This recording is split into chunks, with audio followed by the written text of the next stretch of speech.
Hello everybody, this is your dude back with another video. This video is about Hive Fleet Thanatos, which is my Hive Fleet. When I mean my Hive Fleet, it's my favorite Hive Fleet. Because, you know, it's mine. And I'm here to explain it, the story, the funny little gooberish things about the, Hive Fleet Thanatos. So let's get into it. Hive Fleet Thanatos is a splinter fleet of Hive Fleet C2. Which got absolutely bodied by, Ultramarines, which led them to scatter. Hive Fleet Thanatos is currently flying through the endless space with no purpose. But its fate was in its fortune, because it met with Hive Fleet Leviathan, which gave it an abundant biomass, which is freshly devoured blood angels. I bet that tasted horrible. It more tasted like pennies, I swear. So, what happened to these little blood angels? They got absolutely bloodied on by, the devastation of Ball incident. I say. It's gonna be like, it's really a mad experience, because they were this bloody close of making a Tyrannid, main character. I swear, those lictor scenes, they made me really happy, as if they're gonna give a Tyrannid, that whole sense of being an actual living creature, than a literal monster. I swear I'd do whatever if there would be, a Tyrannid, main character. But I don't have to, because I can make him myself. Because if Games Workshop not making them, I'm making it myself. What am I making myself? Tyrannid Hive Fleet Thanatos. Hive Fleet Thanatos is basically a Black Ops experimental Hive Fleet.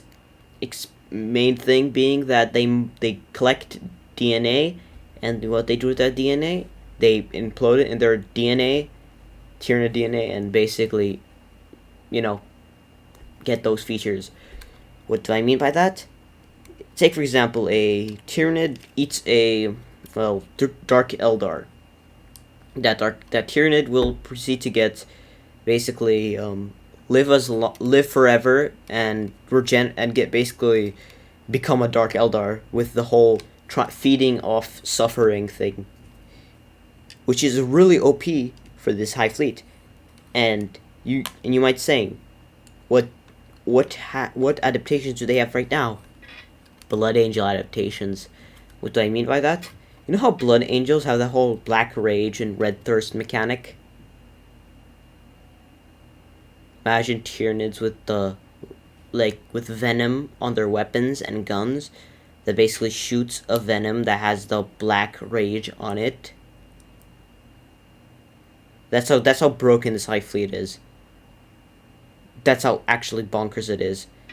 This Hive Fleet is comprised of a couple, gaunts, the gaunts with the guns, the borer guns, one Screamer Killer, two Carnifex, one Screamer Killer Carnifex, two, Psychophages, a couple Barbigaunts, two Leaper Squads, and a Neuro Tyrant.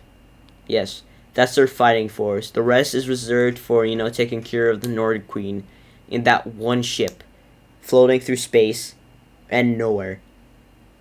So you know how screwed this Hive Fleet is when, you're flying through the most deadliest galaxy and you have, barely, the most smallest Tyrannid army. Not even considered small, it's minuscule.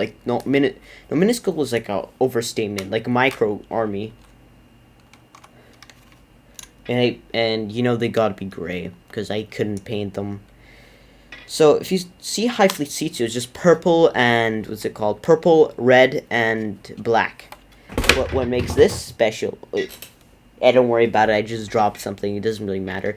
So, what makes this Hive Fleet way more special is that their weapons and their orifices. The Hive Fleet, how the Tyrannids have what's called these holes in their heads, their tails, and these little vents on their arms? It's constantly leaking the venom. As the older they get, the more venom they produce, which leaks it.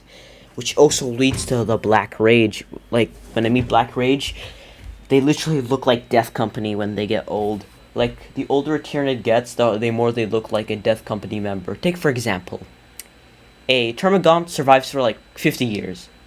his shell will become turning black, like redder and redder, whilst his skin turns darker and darker, eventually making him a literal dark, basically one of the most experienced Tyranids ever. And don't get me started, because these Tyranids, what makes them special, each one has this type of, each one of them is like free thinking. What do I mean by free thinking?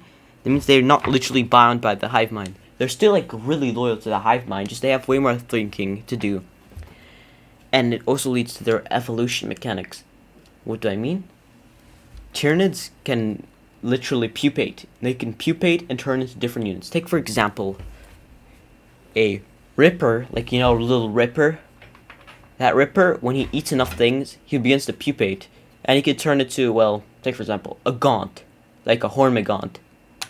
And then he can either stay and become a Hormigaunt and become a veteran Hormigaunt, used to, do spearheads and, do, well, be a literal menace like every enemy.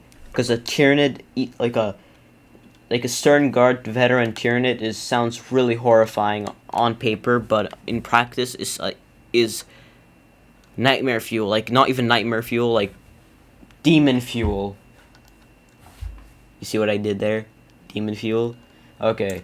So, yeah, Hive Fleet Thanatos is no joke. Each Tyranid can basically become, like a literal Ripper, can, through years of, surviving, can become a literal Hive Tyrant and Swarm Lord.